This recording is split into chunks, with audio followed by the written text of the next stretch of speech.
ദേവി, ഇവിടെ ദളിത് വിഭാഗത്തിൽപ്പെട്ട ആളുകൾ ഒറ്റപ്പെട്ട ചില കേന്ദ്രങ്ങളിൽ അനുഭവിക്കുന്ന ചില ദുരിതങ്ങളുടെ പേരിൽ മുഴുവൻ സമൂഹത്തെയും എന്നു മാത്രമല്ല അവരുടെ ഉന്നമനത്തിന് സഹായിച്ച രാഷ്ട്രീയ പ്രസ്ഥാനങ്ങളെയും അടച്ചാക്ഷേപിക്കുന്നത് ചില തീവ്ര സ്വഭാവമുള്ള സംഘടനകളുടെയും പ്രവർത്തകരുടെയും ഒരു രീതിയായി മാറിയിരിക്കുന്നു. അത്തരം ഒരു പ്രതികരണമാണോ മൃദുല ഇവിടെ നടത്തിയത്?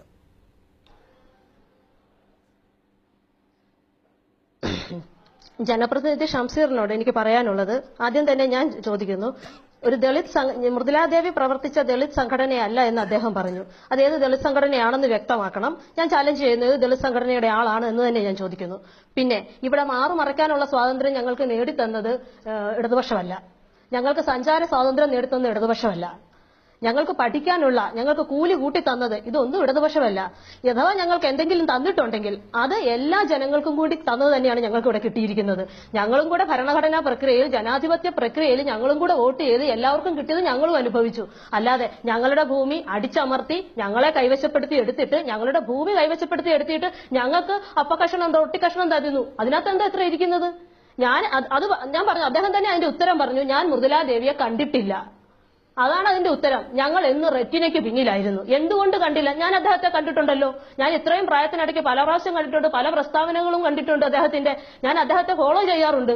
പിന്നെ അത് അദ്ദേഹം കണ്ടില്ല എന്നുള്ളതാണ്. കണ്ടില്ല, കണ്ണടച്ച് ഇരുട്ടാക്കി. പിന്നെ ചെങ്ങാറ ഭൂസമരത്തെയും മുത്തങ്ങയെ പറ്റിയൊന്നും ഞങ്ങൾക്ക് പറഞ്ഞു പഠിപ്പിക്കണ്ട. കാരണം അണ്ണാന്റെ കുഞ്ഞിനെ മരംകയറ്റം പഠിപ്പിക്കേണ്ട കാര്യമില്ല. ഒരു ദളിത് കിട്ടുന്ന അപമാനം ഒരു ദളിതല്ലാത്ത ഒരു വ്യക്തി അനുഭവിക്കുന്നതും വ്യത്യാസമുണ്ട്. എനിക്ക് കിട്ടുന്ന കരണത്തടി വിനുവിന് കിട്ടുകയാണെങ്കിൽ വിനു അത് കാണുന്നേ ഉള്ളൂ. അങ്ങനെയാണെങ്കിൽ രണ്ടിൽ ആർക്കാണ് കൂടുതൽ അപമാനം? എനിക്കുണ്ടാകുന്ന അപമാനം ഇത് സിമ്പതി ടു എമ്പതി. സിമ്പതി വേറെ, എമ്പതി വേറെ. ദളിതർക്ക് വേണ്ടി വർക്ക് ചെയ്ത ഒരുപാട് പേരുണ്ട്. അഥവാ എന്തെങ്കിലും പറഞ്ഞാൽ ജനപ്രതിനിധി ഷംസീറിനെ പോലുള്ളവർ ഞങ്ങളെയൊക്കെ മാവോയിസ്റ്റ് ആക്കുമ്പോൾ പലരും പറഞ്ഞില്ലെന്ന് വരും. കഴിഞ്ഞ 10-15 വർഷമായിട്ട് ഞങ്ങൾക്കിടയിൽ ജനകീയ മുന്നേറ്റങ്ങൾ ഉണ്ടായി നിങ്ങൾ കണ്ടില്ലെന്ന് നടിക്കരുത്. പൊതുജന അവബോധം ദളിതർക്കിടയിൽ ഉണ്ടായിട്ടുണ്ട്. ദളിതരും പത്രം വായിക്കുന്നവരാണ്. ചുമ്മാ ദളിതർക്കെല്ലാം ഒത്തിരി എന്തൊക്കെയോ ഉണ്ടായി. ഒരു കുഞ്ഞു വിഭാഗം മാത്രം എന്റെ കൂടെ, ഞാൻ ഐ കോടിയലി ഇൻവൈറ്റ് ദ ജനപ്രതിനിധി വരിക എന്റെ കൂടെ. വയനാടൻ ആദിവാസി കോളനികളിൽ, പാലക്കാട് ഒക്കെ വരിക. അടിവസ്ത്രം ഇടാനില്ലാത്ത ആദിവാസി പെൺകുട്ടികളെ കാണിച്ചു തരാം ഞാൻ. നാളെ വന്നാൽ മതി, ഞാൻ കാണിച്ചു തരാം. ഇത് ഞാൻ പറഞ്ഞല്ലോ, നിരായുധരായ 2 പെണ്ണുങ്ങൾ, അവരുടെ കുഞ്ഞ്, അവർക്ക് എന്ത് നീതി? ഞാൻ പറയട്ടെ, അവര് എന്ത് രാജ്യദ്രോഹ കുറ്റം ചെയ്തിട്ടാണ് നിങ്ങൾ അവരെ പിടിച്ച് ഇതുപോലെ നിങ്ങൾ അതിക്രമം നടത്തുന്നത്? അവര് വെറുതെയാണോ? ഞാൻ പറയാം, ചുമ്മാ ഞാൻ നേരത്തെ ചോദിച്ച ചോദ്യം തന്നെ പറയുന്നത്. അവര് വെറുതെയാണോ അവിടെ കയറി വന്നത്?